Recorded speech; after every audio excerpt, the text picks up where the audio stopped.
8h10, l'heure de retrouver notre invité, Jean-Luc Mélenchon, rare dans les médias ces dernières semaines. Il est sur TF1 ce matin pour réagir notamment aux déclarations choc d'Emmanuel Macron sur l'Ukraine. C'est avec vous, Adrien. Bonjour Jean-Luc Mélenchon. Bonjour Adrien Gendre. En effet, l'envoi possible de troupes au sol en Ukraine est très loin de faire consensus. Néanmoins, pour Emmanuel Macron, en dynamique, je le cite, rien ne doit être exclu. L'Ukraine a salué un bon signe. Comment vous qualifiez cette déclaration ? Je suis, comme la plupart des observateurs bien informés, consterné. Consterné Ah bah oui, la politique étrangère de la France est faite de dérapages incontrôlés, d'annonces fantasques, comme ouvrir le parapluie nucléaire sur toute l'Europe. Alors restons sur cette annonce-là. Pourquoi un dérapage ? Mais monsieur Gendre, sérieusement, vous me demandez pourquoi c'est un dérapage? Oui, je pense que vous allez me répondre sérieusement. Oui, bien sûr. Ça ferait de nous des belligérants. Il ne peut pas être question de faire la guerre à la Russie. Vous considérez que ça nous mettrait sur le même plan que l'Ukraine face à la Russie? Alors pardon, le ministre des Affaires étrangères, Stéphane Séjourné, hier à l'Assemblée a donné des précisions. Il dit, ce serait par exemple pour de la formation, pour de la production de munitions, pour du déminage. On ne parle pas de troupes combattantes. Bien sûr. Là, c'est du rétropédalage qu'il a fait hier. Parce que la première formule du président Macron était parfaitement claire. Et on comprenait qu'il s'agissait, il parlait de troupes. D'accord ? Il n'a jamais dit de troupes combattantes, d'infanterie, de soldats. Ça. Voilà. Bon, écoutez, monsieur Gendre, vous pensez bien ce que vous voulez. Je vous dis ce que j'analyse. Je dis que c'est un dérapage incontrôlé. La totalité des alliés de la France ont affirmé qu'ils ne voulaient pas participer c'est à eux de décider. Si vous étiez président de la République, vous laisseriez les Européens décider à votre place. Non, ce n'est pas la France de dire ce qu'elle veut. Non, bien sûr que non. Certainement non. Mais en attendant, il me semble qu'il faut faire partie de la solution dans un conflit. Nous ne sommes ni Ukrainiens ni Russes. Et ce n'est pas vrai, contrairement aux surenchères verbales sur le sujet, que nous sommes menacés, toute l'Europe, aujourd'hui. Ce n'est pas vrai. Il y a eu un franchissement de frontières, une invasion, qui est inacceptable. Nous, les Français, nous ne pouvons pas accepter. Vous dites, pardon, ce n'est pas vrai. Vous n'avez pas l'impression que Vladimir Poutine est dans une entreprise de déstabilisation de l'Europe qui peut nous toucher? Alors, c'est encore un autre sujet. C'est le sujet auquel le chef de l'État essaie de répondre. Il faut mettre de l'ordre et de la méthode dans la manière d'envisager les problèmes et de la constance dans les réponses. Il faut s'en tenir à des principes tout le temps les mêmes. Par exemple, il est odieux aux yeux du monde qu'il y ait 2 poids, 2 mesures. Un poids pour l'Ukraine en disant un hôpital bombardé, c'est un crime contre l'humanité, et le silence lorsqu'il s'agit de Gaza. Mais revenons à ce que vous disiez. Il faut être dans la solution, pas une partie du problème. C'est quoi la solution? Comment on sauve l'Ukraine? D'ailleurs, est-ce que l'objectif, c'est bien de sauver l'Ukraine, Jean-Luc Mélenchon? L'objectif est de ramener la paix en Europe. Pas de sauver l'Ukraine. Mais sauver de quoi? Attendez. À sauver de l'invasion russe, oui, en l'occurrence, de l'agression russe. Disons oui, comme ça vous me laisserez tranquille, vous expliquez. Ça a l'air de vous coûter de dire qu'il faut sauver l'Ukraine. Mais non, sauvons l'Ukraine. Écoutez, si nous voulons avoir un entretien sérieux, nous devons partir du fait qu'il y a un risque de guerre totale en Europe.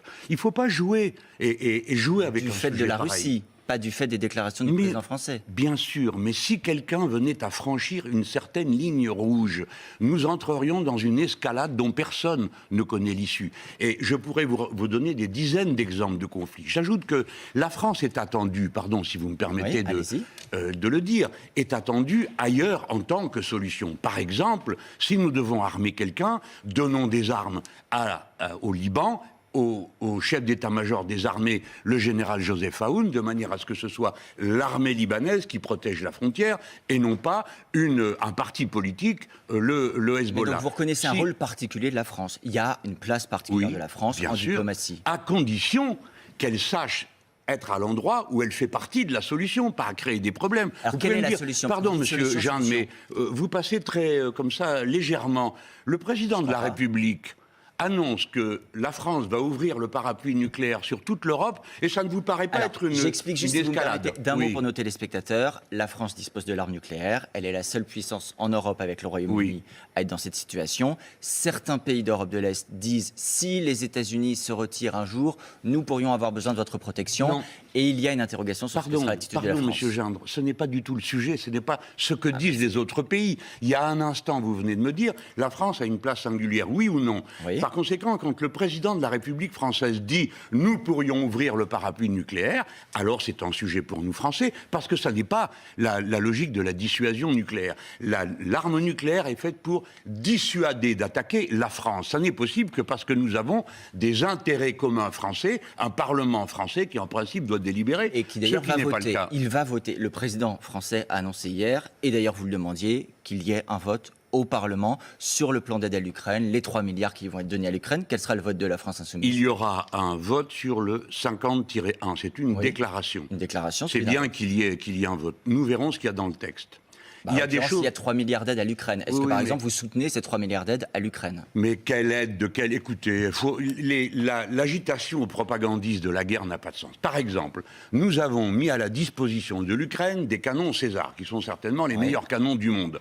Nous avons commencé par leur en donner certains à crédit, et puis ensuite nous envoyer les nôtres, ceux qui servent à notre armée, pour aller là-bas. Une arme de cette nature peut tirer 6 obus par minute.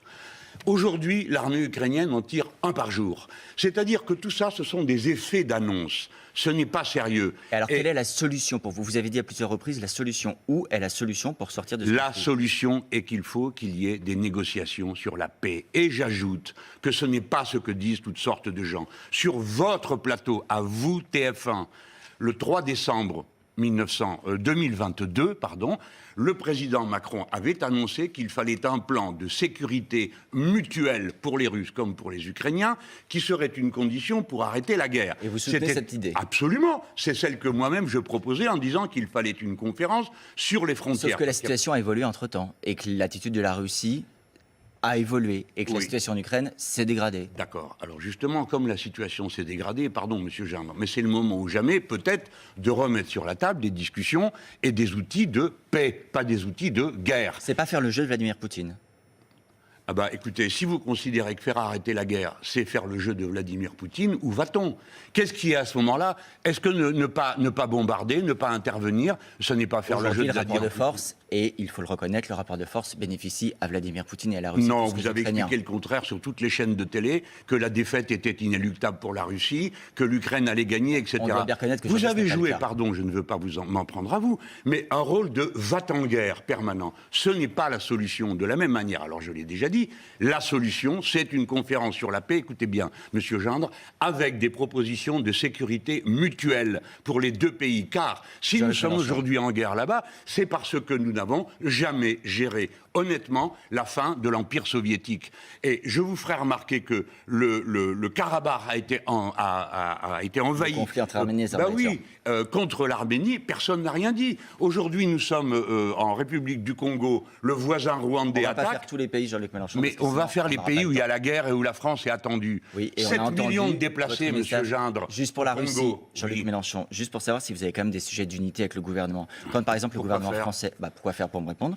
Le gouvernement français dénonce par exemple la condamnation... Que vous répondre est un sujet suffisant en politique? Est-ce que je peux finir ma question, Jean-Luc Mélenchon? Je vais finir ma question d'abord, si vous le voulez bien. Non, mais vous venez de dire pour vous répondre. Je vais finir ma question. Jean-Luc Mélenchon. Petite pique et demi. Jean-Luc Mélenchon. Je suis pas venu pour vous répondre, mais je suis aussi venu... Vous êtes venu pour répondre à nos questions. Allez, quand le gouvernement français dénonce la condamnation en Russie de l'opposant Oleg Orlov, le cofondateur de l'association Mémorial, parle d'une condamnation révoltante et injuste. Est-ce que vous partagez ces mots? Mais oui, monsieur. Et je vais vous dire, attendez, monsieur Gindre, je vais vous dire autre chose. Je vois votre légitime indignation et je l'approuve. Si vous voulez donner votre appui à l'accueil de Russes opposants à monsieur Poutine, faites un don sur la caisse des Insoumis, car nous accueillons depuis 2 ans des opposants russes socialistes à M. Poutine. Alors, les leçons de suspicion, comme a fait hier monsieur, sur une autre chaîne, un journaliste, en disant les oppositions qui sont plus ou moins poutiniennes, ce n'est pas sérieux. Jean-Luc Mélenchon, un dernier mot. Vous vous intéressez à la politique de la France? Oui, monsieur, tous les matins d'ailleurs, à 7 heures. Oui, donc le sujet, ça n'est pas de savoir de quelle manière on fait la guerre à Jean-Luc Mélenchon, mais comment on arrête la guerre qui a lieu. Jean-Luc Mélenchon. Vous ne convenez pas du fait que la France est attendue au Liban, au Congo aussi. Vu votre engagement sur la politique de la France, est-ce que vous avez avancé sur votre réflexion pour 2027, pour la présidentielle? 2027, c'est très loin, mon cher. Hein. Vous l'avez dit vous-même, les choses vont tellement vite. Moi, j'ai dit que je souhaitais... Non, mais moi, j'ai dit que je souhaitais être remplacé et que je me mettais en retrait. Je veux vous dire que il est clair que nous sommes dans une situation où les élites de ce pays et la classe médiatique font massivement le choix de dire, après tout, on ne peut rien contre l'extrême droite. Et nous avons pu voir M. Bardella se pavaner au salon de l'agriculture, dire une chose et son contraire sur les plus planchés. Donc vous êtes toujours dans l'action et vous n'excluez rien pour 2027. Franchement, vous m'avez fait venir pour que je dise ça. Non, Les bon, ça prix va, vous planchers, avez- ça vous intéresse Allez. pas?